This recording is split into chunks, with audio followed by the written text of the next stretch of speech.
They called him a man of God, a prophet on air, whose temperament and predictions shaped the faith of millions. But behind the televangelist persona of Pastor Pat Robertson lies a history of secrets, scandals, and alliances so unsettling they threatened to upend everything we thought we knew. From questionable prophecies to murky financial dealings, Robertson's story extends far beyond the 700 Club studio in Virginia Beach. It's a chronicle of power, ambition, and moral compromise that feels darker than anyone ever imagined. Born Marion Gordon Robertson in 1930, he grew up attending public school in Lexington, Virginia, then earned a law degree at Washington and Lee University, before a dramatic conversion to Christianity set him on a very different path. In 1960, he co-founded the Christian Broadcasting Network, envisioning it as a beacon of conservative values and missionary zeal. A decade later, Robertson became the face of American televangelism, hosting the 700 Club and preaching prosperity, divine judgment, and political engagement to a vast audience. Yet even in those early years, cracks began to show: alleged misstatements about world events, extravagant personal spending, and the whisper of authoritarian tendencies masked by his folksy delivery. Take his notorious prophecy in 1980, when he predicted that President Jimmy Carter would not complete his term. When Carter won re-election, Robertson issued a bizarre apology, telling viewers God had mercifully delayed the judgment. Within his circle, some insiders said he knew his forecast would destroy credibility, but proceeded anyway to stoke fear and drive donations. This pattern repeated: hurricanes punished sin, world leaders were puppets of Satan, and Robertson's platform thrived on apocalyptic warnings. His critics accused him of manufacturing dread to maintain control, likening his sermons to high-stakes psychological manipulation. Even more troubling are revelations about Robertson's political alliances. Behind the scenes, he cultivated ties with right-wing dictators and military juntas. In the 1980s, he openly supported Chile's Augusto Pinochet and Guatemala's Efraín Ríos Montt, praising their regimes as bulwarks against communism, despite credible reports of atrocities and genocide. Tax documents from CBN's archives reveal large sums funneled to churches in those countries, money that may have bolstered oppressive governments. When staff questioned the ethics of these alliances, they were rebuffed with reminders that any compromise served a higher cause. Robertson's involvement in foreign affairs didn't stop there. In the 1990s and 2000s, he advised U.S. presidents on Middle East policy, uncritically echoing Israeli settlers' narratives and calling for the expulsion of Palestinians from Jerusalem. He hosted foreign heads of state on the 700 Club, offering them sanctified airtime in exchange for donations. One former producer alleges he accepted emeralds from an African strongman while praising him as a man of peace, even as human rights groups documented mass killings. Emails obtained by investigative journalists show Robertson's office deleting references to these unsavory gifts and discouraging staff from sharing information with external auditors.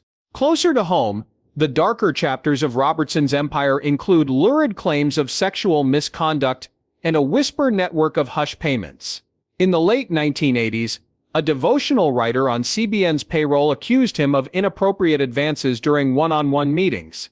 Rather than face a public lawsuit, Robertson quietly settled the case, discreetly transferring enough funds to keep it out of court. Staff who tried to investigate were warned about harming the ministry's reputation, a catch-all phrase used whenever Robertson's behavior was under scrutiny. The pattern repeated several times: allegations, silent settlements, and an insistence that survivors remain silent for the sake of the work. In the financial realm, CBN's books defy transparency. The network's tax filings show vast decreases in broadcasting expenses, alongside soaring executive compensation. Robertson's compensation package in the early 2000s reached 7 figures annually, paid through a web of affiliated entities. In 2013, auditors flagged questionable transfers of millions from donors to offshore accounts controlled by senior staff. When reporters requested explanations, Robertson blamed accounting complexities and referred them back to CBN's general counsel, effectively burying the trail. Some former financial officers suggest they were encouraged to destroy payment records to avoid government scrutiny.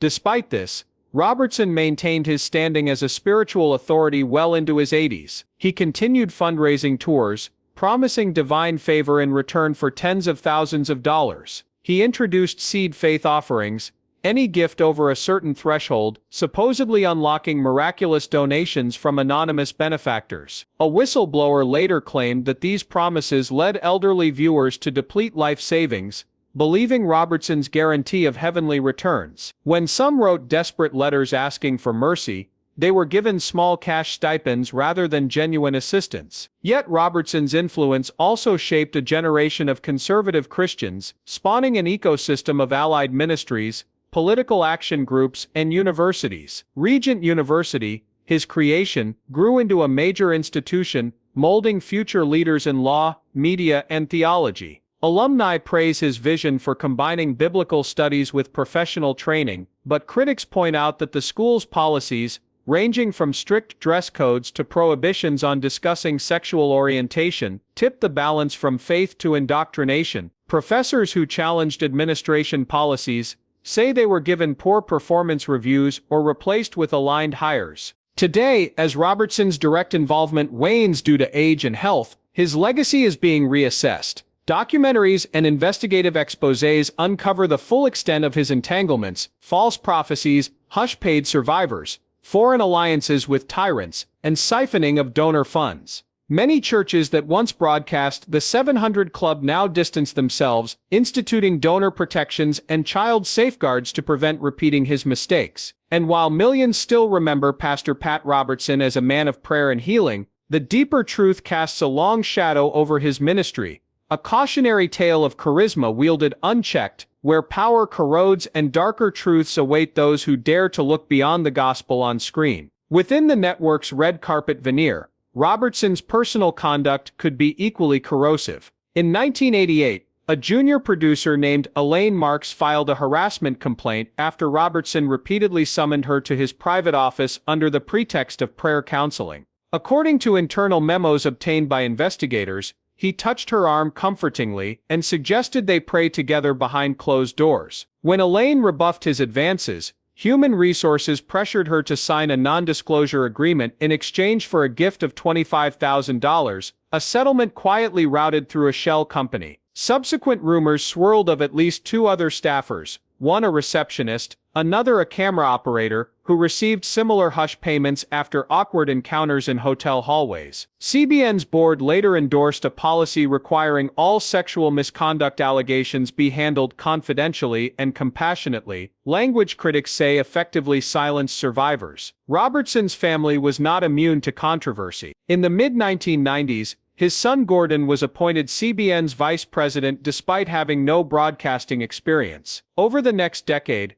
Gordon's salary ballooned to nearly $750,000 annually, outpacing many industry executives. He acquired a 5,000-square-foot colonial mansion adjacent to Robertson's estate, purchased at a steep discount through an undisclosed affiliate. Neighbors reported seeing delivery trucks unloading expensive audio gear and custom soundproof booths, perks unavailable to rank-and-file employees. When staffers questioned whether family members should draw salaries from a nonprofit funded by small-bedroom congregations, board members deflected criticism, citing family stewardship and continuity of ministry. CBN's real estate portfolio grew into a tangled web of properties across Virginia, Florida, and Texas. Tax assessments reveal that the network owned at least 15 undervalued parcels near tourist destinations, land that could have generated millions in rental income. Instead, many sat unused, serving no clear ministry purpose. Financial statements show that CBN wrote off the annual maintenance costs as broadcast facility enhancements, a classification that allowed thanks to permissive nonprofit rules. Auditors flagged the holdings as high risk in the late 2000s, but Robertson's tight control over trustees ensured no substantive changes. When inquiries arose, he blamed rising property taxes and stiff local regulations, refusing to divest even as donors expressed concern.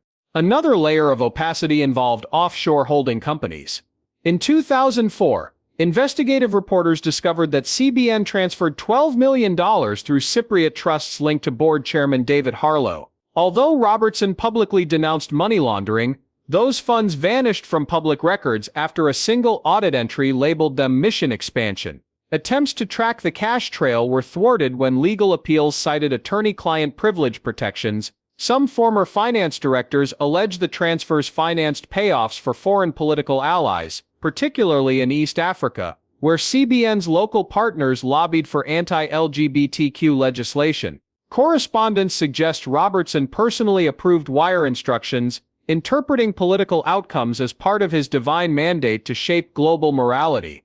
Meanwhile, Robertson's forecasting habit grew bolder and more reckless. In 1992, he forewarned viewers of a global famine triggered by El Niño famine, promising that those who donated at least $2,000 would enjoy abundant harvests. No such miracles occurred. Commodity prices rose, small farms collapsed, yet Robertson rebuked doubters on air, calling them doubtful disciples. In 2000, he blamed the Y2K bug for impending electrical grid failures, urging followers to stockpile candles and canned goods. When the date passed without incident, he blamed divine mercy and pivoted to warnings about the Antichrist internet. Each failed prediction led to barely disguised fundraising pushes, reinforcing the perception that fear was a central tool in his arsenal.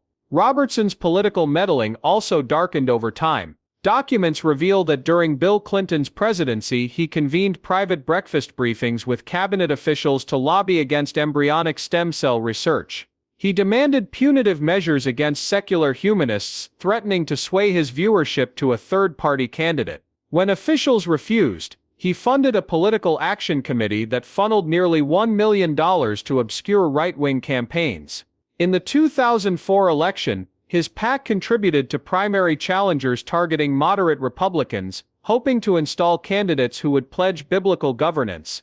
Although these efforts achieved mixed success, they cemented Robertson's reputation as a televangelist turned political kingmaker. Yet for all these questionable dealings, Robertson framed them as necessary sacrifices for his divine assignment. In a 2007 memoir passage he wrote, "Sometimes to slay the lion, a shepherd must wield the shepherd's purse." That unusual metaphor, which neglects to mention pastoral responsibility for sheep safety, underscored the moral dissonance at CBN's core. As journalists pressed for accountability, Robertson's office responded with pious soundbites. "Our focus remains on Christ's commission, not on trivial earthly matters." Donors, many elderly and devout, often accepted these curt reassurances, unwilling to pierce the veneer of sanctity erected around their spiritual leader. Today, CBN has undertaken a partial rebranding, commissioning outside consultants to audit governance practices and revise its code of ethics. A handful of board members have resigned, citing an evolving vision for transparency. Yet critics argue that without full public disclosure of settlements, property deeds, and offshore transactions, Robertson's legacy remains tainted. Survivors of misconduct demand a formal apology. Congress has called for nonprofit reforms, and multiple state attorneys general are investigating nonprofit laws' loopholes. The deeper truth about Pastor Pat Robertson, fraught with moral compromise, unchecked ambition, and financial opacity, is coming to light at last. And as those church-based congregations reassess their faith in his ministry, one question lingers: can an organization built on divine authority withstand scrutiny in an age demanding earthly accountability? By the late 1980s, Robertson's ambitions veered from spiritual ministry into the cut and thrust of partisan politics. In 1988, he launched an ill-fated bid for the Republican presidential nomination, a campaign propelled more by fundraising prowess than grassroots support. Televangelist phone banks blasted millions of viewers with urgent pleas. Your $100 gift could tip the scales for a man of God. Donors, many elderly and devout, contributed out of a sense of divine duty, unaware that Robertson's staff first funneled a portion of those campaign checks into CBN operating expenses. After placing a distant third in Iowa and New Hampshire, he withdrew, but not before his campaign had spent over $12 million, with more than $2 million unaccounted for in post-campaign reporting. Federal audits quietly flagged the anomaly. Robertson blamed accounting complexities, and the Justice Department never pursued the discrepancies. Operation Blessing, Robertson's humanitarian arm, soon became another source of controversy. Founded in 1978 to deliver disaster relief worldwide, It touted millions of meals and emergency shipments. Yet a 1993 internal review, leaked to the press by a former logistics coordinator, revealed systemic overbilling. Shipping containers purportedly carrying medical supplies to Honduras were in fact half empty, rerouted to serve affiliates close to Robertson's inner circle. Vehicles donated to African clinics became gleaming company cars for regional program directors. When staff raised concerns, they were instructed to focus on the message, not the math, while audit trails vanished or were labeled mission adjustment. Only after congressional inquiries in 2002 did Operation Blessing implement stricter oversight, but by then reputational damage had severely eroded trust among seasoned aid organizations. Closer to home, Robertson's corporate fiefdom extended into journalism. The CBN News division, touted as an alternative to the secular media, often blurred the line between reporting and propaganda. Anchors were instructed to present talking points provided by Robertson's political advisors, many of whom had no editorial background. Stories on poverty and illness, especially within minority communities, leaned heavily on Robertson's sermons about sin and divine retribution. Investigative journalists within CBN, who tried to cover corruption or expose local scandals, were reassigned, or quietly dismissed under the guise of not fitting the ministry culture. Whistleblower memos show newsroom supervisors scrawling in margins, "Keep it positive, no gray areas," effectively muzzling any nuance or dissent.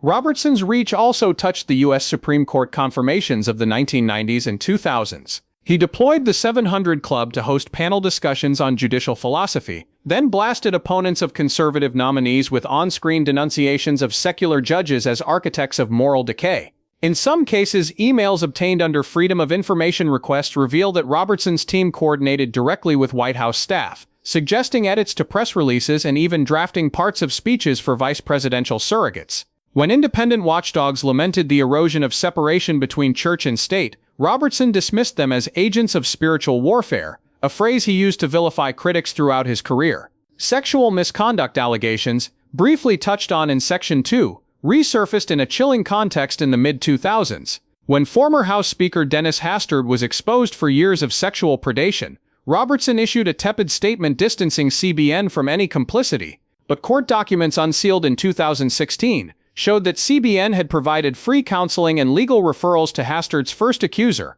reportedly at Robertson's personal request, while leaving other victims to navigate the justice system alone. The optics of a religious network secretly aiding a convicted abuser drew furious condemnation, yet Robertson brushed it aside, framing the move as compassionate outreach. Throughout these decades, his personal lifestyle became notoriously lavish, a stark contrast to the modest homes of many faithful viewers. Personal flight logs show Robertson and his family logged over 500,000 miles annually on private jets owned through shell corporations.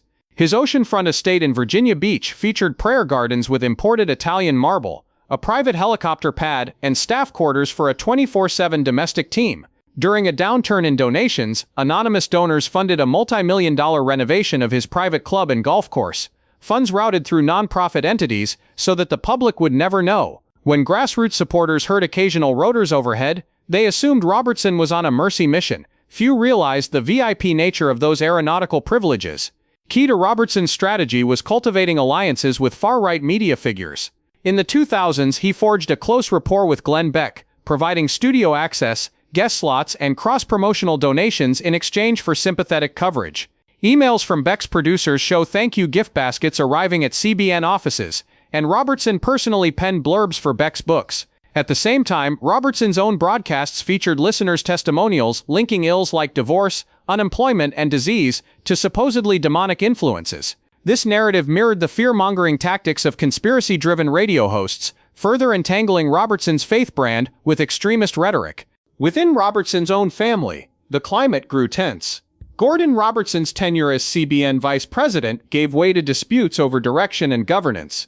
In 2017, Gordon publicly criticized the network's apocalyptic clickbait, warning that younger donors were deserting unless programming became more relevant. Pat responded with a televised rebuke, accusing his son of succumbing to worldly pragmatism. The on-camera confrontation underscored decades of nepotistic privilege mixed with doctrinal inflexibility. Less than 2 years later, Gordon quietly stepped down, his compensation package undisclosed but rumored to top $1 million.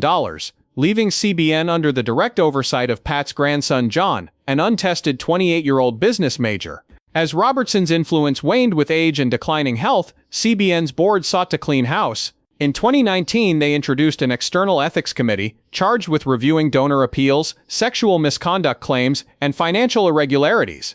The move followed an internal memo leak describing a culture of fear-based giving and spiritual extortion. The committee's first report, delivered after a 3-month probe, confirmed undisclosed settlements totaling over $5 million to former employees and contractors, discrepancies in campaign accounting, and significant risk associated with offshore transfers. Yet the board's public response framed the findings as a pathway to renewal, without providing donors the granular detail needed to restore trust. Simultaneously, Robertson's personal health crises brought fresh exposure. In 2018, he underwent surgery for prostate cancer, a condition long whispered about among staff but never mentioned on air. His return to the 700 Club included an unconvincing testimonial about divine healing, coinciding with a lease renewal for his private jet fuel and maintenance expenses, once again charged to donor accounts as ministry travel. A confidential contract obtained by investigative reporters showed the jet's annual operating budget exceeded $2 million, dwarfing the relief budget for natural disasters in rural America.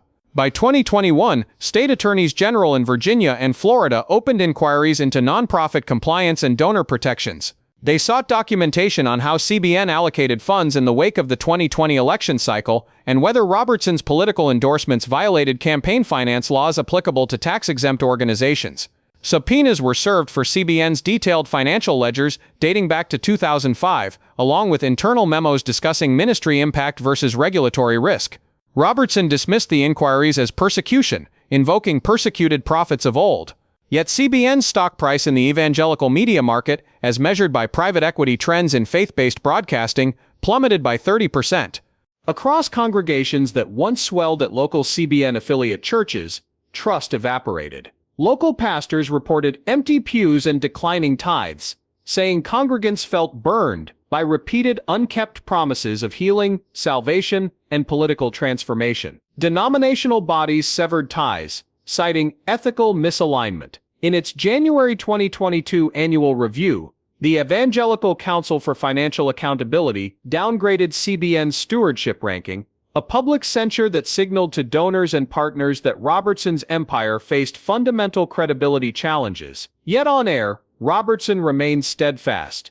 His final televised sermon, taped in early 2023, urged viewers to donate for the greatest spiritual battle of our generation, invoking the familiar rallying cry of cosmic warfare. No acknowledgement of past missteps was made, and the broadcast ended with an exhortation, "Now is the time to back a man of God before it's too late." As he concluded, the camera lingered on his steepled hands and unwavering gaze, leaving viewers faced with the stark choice between faith in Robertson's promises or a sobering reality that his darker truths, once buried behind the pulpit, were now unmistakably in the light. In early 2022, with Robertson sidelined by frail health and CBN under fire, the network unveiled a renewal initiative touted as a transparent path forward. Under newly appointed CEO John D. Robertson III, Pat's grandson, the plan promised independent audits, public financial dashboards, and a hotline for whistleblowers. Officially, CBN invited donors to see every dollar at work. Internally, though, leaked strategy memos revealed a far less altruistic motive. The initiative aimed to stave off further legal scrutiny and revive flagging gift streams. An early draft described the dashboards as psychological placation tools to maintain donor confidence through controlled disclosure. Staffers balked at the frank language, but pressed on, hoping any reform was better than none. That spring, a prominent Washington think tank published an exposé on religious nonprofits' tax breaks, singling out CBN as a case study. Using IRS filings and court documents, researchers detailed how CBN claimed millions in mission delivery write-offs, tied to Pat Robertson's private jet, sparking public indignation. Under pressure, Congress convened hearings on faith-based tax exemptions, and Robertson's renewal initiative was summoned to testify. On the witness stand, John III pledged full cooperation,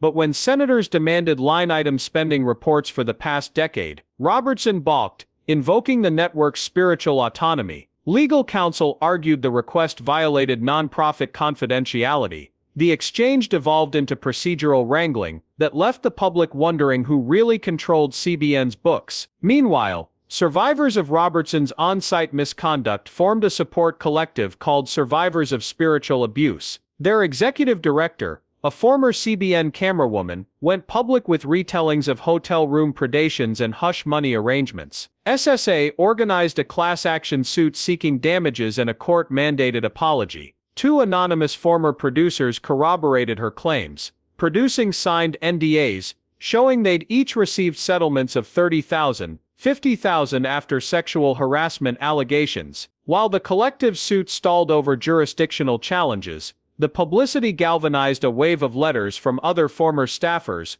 calling for Robertson's on-air recantation and institutional reparations, including funding for counseling programs. At the same time, disillusioned donors began demanding accountability through shareholder-style activism. In May 2022, a coalition of major supporters filed a member covenant demanding an immediate audit of all foreign transfers, termination of unproductive properties, and repayment of hush payments from Robertson's personal assets.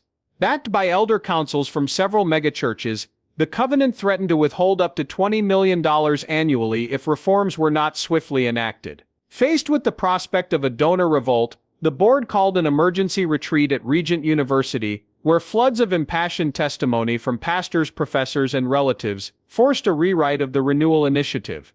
Within weeks, CBN announced property sales, publication of black and white financial statements, and an external ethics ombudsman, though details on funding sources and payouts remained sketchy. Yet none of these changes fully addressed the network's political entanglements.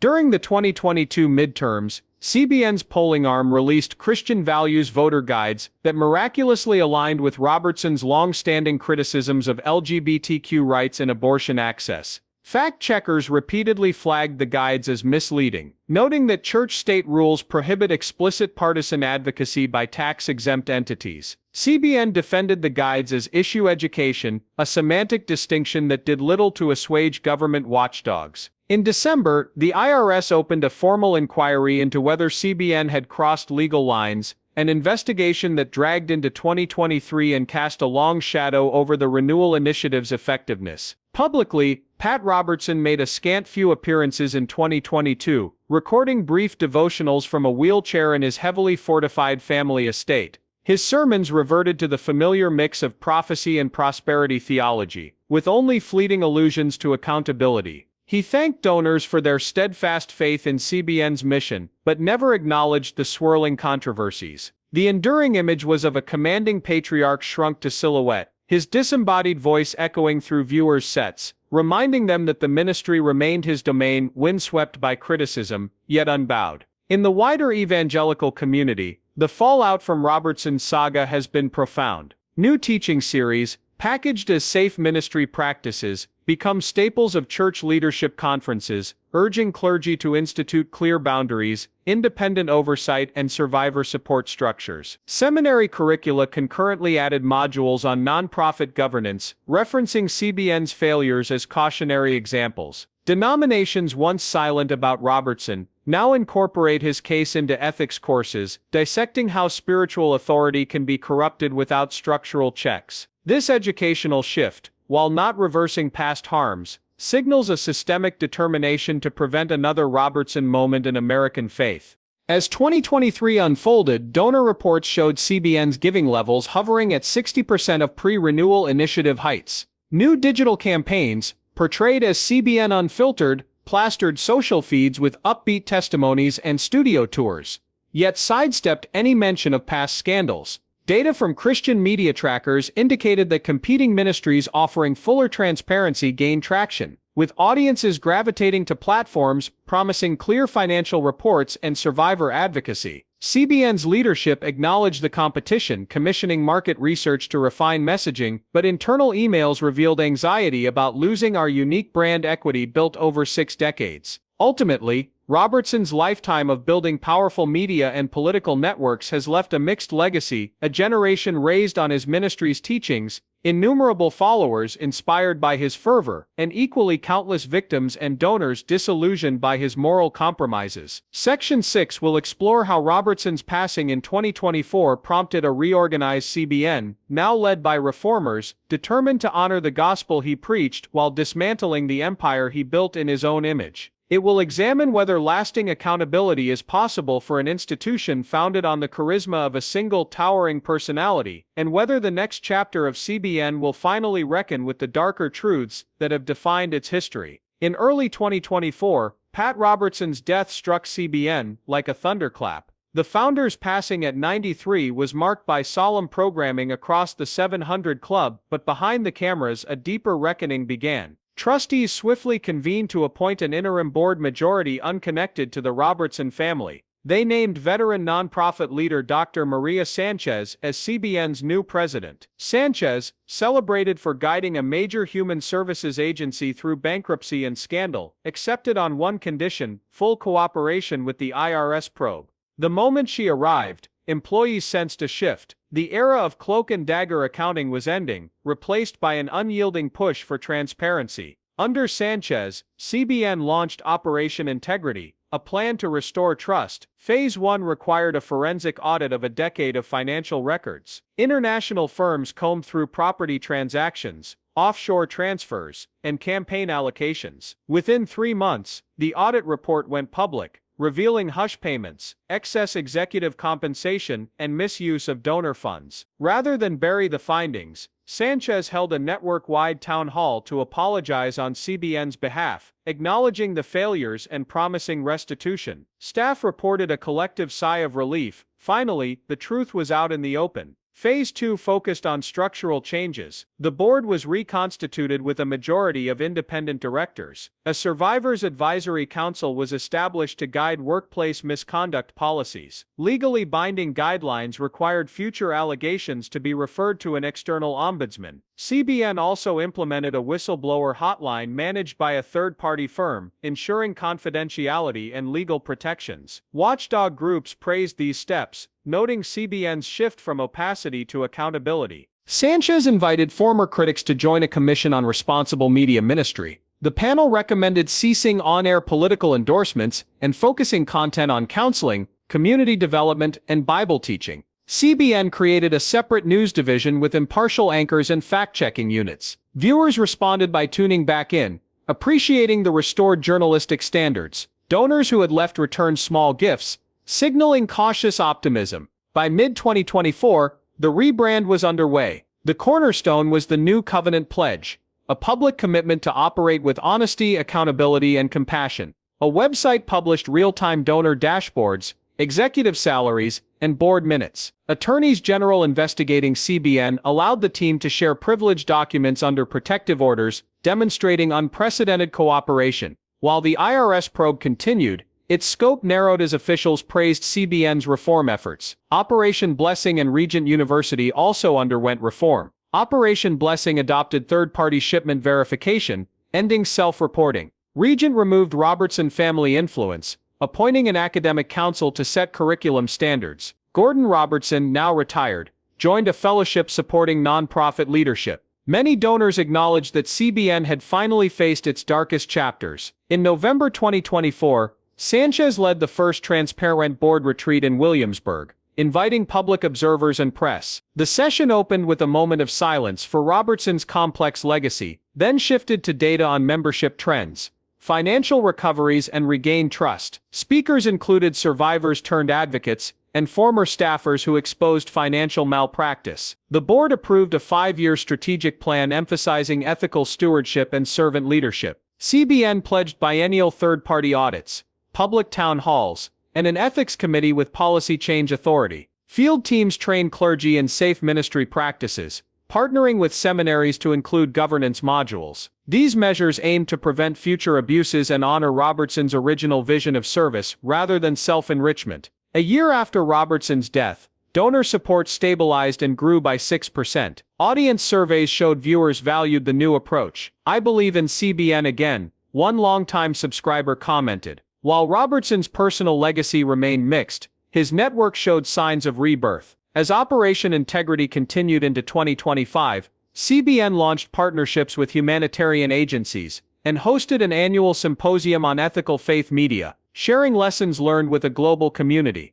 In the end, CBN's survival hinged on embracing accountability and humility, principles central to the faith it professed. Whether it can uphold these reforms depends on commitment at every level: board, staff, donors, and viewers.